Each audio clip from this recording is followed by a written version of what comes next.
Back to our YouTube channel. तो यहाँ पे आज हम बात करने वाले हैं जनरल अवेयरनेस के कुछ क्वेश्चंस के बारे में, जो कि शॉर्ट क्लास है आपके लिए। तो आज 14 अक्टूबर, आप सभी ने नोबेल प्राइज़ विनर के नाम है जो याद कर ही लिए होंगे, 6 फील्ड में जो नोबेल प्राइज़ दिया जाता है।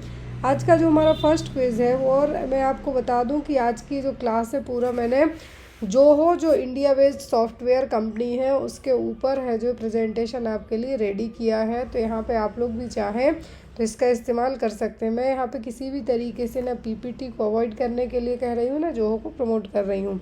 ये आपकी इच्छा है, आप जिस भी प्लेटफॉर्म से पढ़ना चाहते हैं, यदि आप पढ़ाते हैं तो इस्तेमाल कर सकते हैं, या स्टूडेंट वे में है तो आप अपने जो भी प्रेजेंटेशन वगैरह देते हैं वो जोहो पे भी आप इसको बना सकते हैं। बहुत ईजी है एज़ कम्पेयर टू, चाहे आप पीपीटी पे बना लो चाहे यहाँ पे बना लो। तो यहाँ पे आज का हमारा फर्स्ट क्वेश्चन है, the chief justice of supreme court of India holds the office till the attains the age of. Simple सा क्वेश्चन है कि जो हमारे चीफ जस्टिस हैं, क्या है इंडिया के जो चीफ जस्टिस हैं सुप्रीम कोर्ट के, तो यहाँ पर वो कितने सालों की उम्र तक सुप्रीम कोर्ट के जज रह सकते हैं। 62 ईयर, 60 ईयर, या फिर 58 ईयर, या फिर 65 ईयर। तो अभी हाल फिलहाल में आपने एक न्यूज़ देखी होगी, जो हमारे चीफ जस्टिस हैं इंडिया के, कौन है, सुप्रीम कोर्ट के जज हैं चीफ जस्टिस, जो कि अभी जो भूषण रामकृष्ण गवई हैं, जो कि 14 मई 2025 को ही अपॉइंट किए गए थे। 52वें CJI हमारे इंडिया के चीफ जस्टिस ऑफ इंडिया हैं। तो यहाँ पर उनके ऊपर एक वकील ने है जो शूज़ है जो फेंक के मारा था, न्यूज़ बहुत आई थी। तो यहाँ पर जो चीफ जस्टिस ऑफ इंडिया है सुप्रीम कोर्ट के, इनके लिए उम्र का निर्धारण की हम बात करें तो कितनी उम्र है यहाँ पे इनको, 65 ईयर। कितना है यहाँ पे, 65 ईयर है जो इनके लिए एज है जो रखी गई है कि ये 65 साल की उम्र तक, कब तक, 65 साल की उम्र तक है जो यहाँ पे एज अ जज के तौर पर सुप्रीम कोर्ट के जज रह सकते हैं। कितना, 65 ईयर। याद रखिए 52वें चीफ जस्टिस ऑफ इंडिया है हमारे रामकृष्ण गवई, जो कि 14 मई 2025 को ही इन्होंने है जो इनको अपॉइंट किया गया था। फिर है हमारा question, which of the following articles of the Indian constitution provide president rules in any state.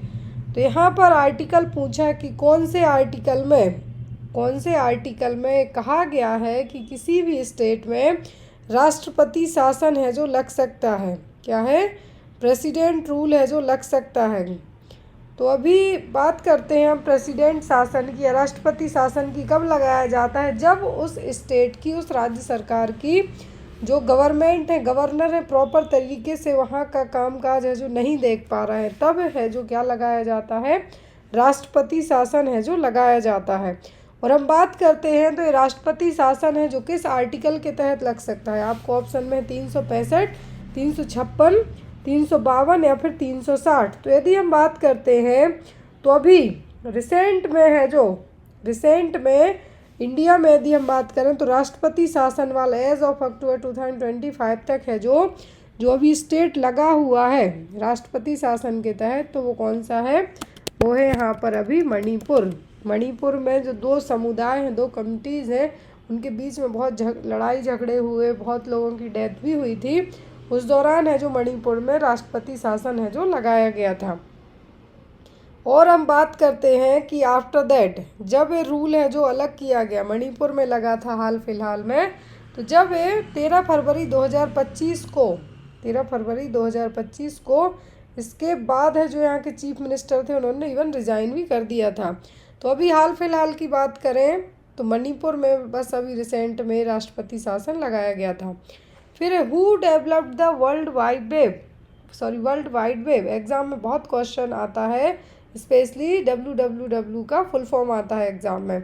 जो वर्ल्ड वाइड वेब है इसका डेवलपमेंट किसने किया था। जैसे अभी जोहो के फाउंडर की हम बात करते हैं, क्योंकि जब प्रेजेंटेशन जोहो पे दिया गया तो हो सकता है आपको एग्ज़ाम में क्वेश्चन है जो आ जाए कि जोहो के फाउंडर कौन है।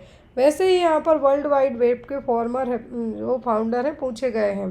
जैसे जोहो के तो कौन है, श्रीधर बैम्बू, जो कि चेन्नई बेस्ड एक कंपनी है। तो यहाँ पर वर्ल्ड वाइड वेब की जो डेवलपमेंट किया था टिम बर्नर-ली ने। किसने, टिम बर्नर-ली ने। इन्हीं ने HTML, आपने नाम पढ़ा होगा, HTML आप यूज़ भी करते हैं जब कोई वेबसाइट वगैरह आप बनाते हैं। HTML का भी इन्होंने ही किया था। तो यहाँ पर किसने वर्ल्ड वाइड वेब का जो आविष्कार किया था, तो वो किया था टिम बर्नर ली ने। फिर यहाँ पर the first SAARC summit was held at, जो पहला सार्क समिट है कहाँ पे हुआ था? ढाका, काठमांडू, न्यू दिल्ली या फिर कोलंबो में? जो फर्स्ट सार्क समिट हुआ था वो हुआ था ढाका में, बांग्लादेश के ढाका में। यहाँ पे आप इसका नाम याद रखिए, क्या है? SAARC summit.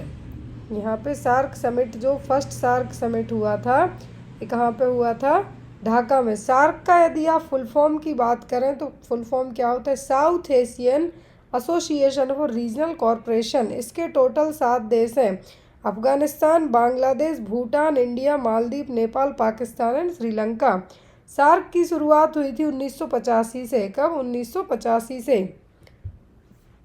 जो सार्क समिट है इसका फर्स्ट जो शुरुआत हुई थी, कब हुई थी? ढाका में 1985 से।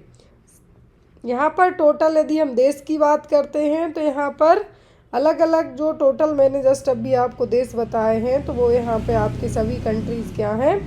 1985 से ही जुड़े हुए कंट्री हैं। ढाका में इसकी शुरुआत हुई थी। जो इसका हेड क्वार्टर है वो कहाँ पर है? काठमांडू में। Next one is which of the following bacteria converts milk into curd? दूध को दही से जमने का काम करने वाला कौन सा बैक्टीरिया है? बॉर्डेटेला पर्ट्यूसिस, साल्मोनेला लैक्टोबैसिलस या फिर स्ट्रेप्टोकोकस? तो जो बॉर्डेटेला पर्ट्यूसिस है ये 100 दिन की खांसी के लिए जाना जाता है। और यहाँ पर दूध को दही में जमाने का काम करने वाला काम कौन सा करेगा? वो करेगा लैक्टोबैसिलस से। दूध में क्या होता है? लैक्टिक एसिड होता है। लैक्टिक एसिड जो दूध में क्या है, यहाँ पर दूध के जो एंजाइम है लैक्टिक एसिड में कन्वर्ट करने का काम कौन कर देगा? लैक्टोबैसिलस, जिससे दूध है जो दही में कन्वर्ट हो जाएगा। लास्ट है question, Durand cup is associated with which sport? तो इंडिया का एक बहुत ही प्रेस्टिजियस सा अवार्ड है। तो जो डुरांड कप है, जैसे एशियन जो ICC वर्ल्ड कप है क्रिकेट में है, वैसे ही एक इस स्पोर्ट से रिलेट करेगा, फुटबॉल से, क्रिकेट से, हॉकी या बिलियर्ड्स से। तो डुरांड कप है ये रिलेट करता है फुटबॉल से। किससे? फुटबॉल से। बहुत ही पुराना अवार्ड है, बहुत ही प्रेस्टिजियस है इंडिया में। तो ये क्या, किस स्पोर्ट से रिलेट करेगा? फुटबॉल से। तो ये थी हमारा आज का GS का छोटा सा short session. I hope so कि अच्छा लगा हो आपके लिए। Thank you, bye bye, take care.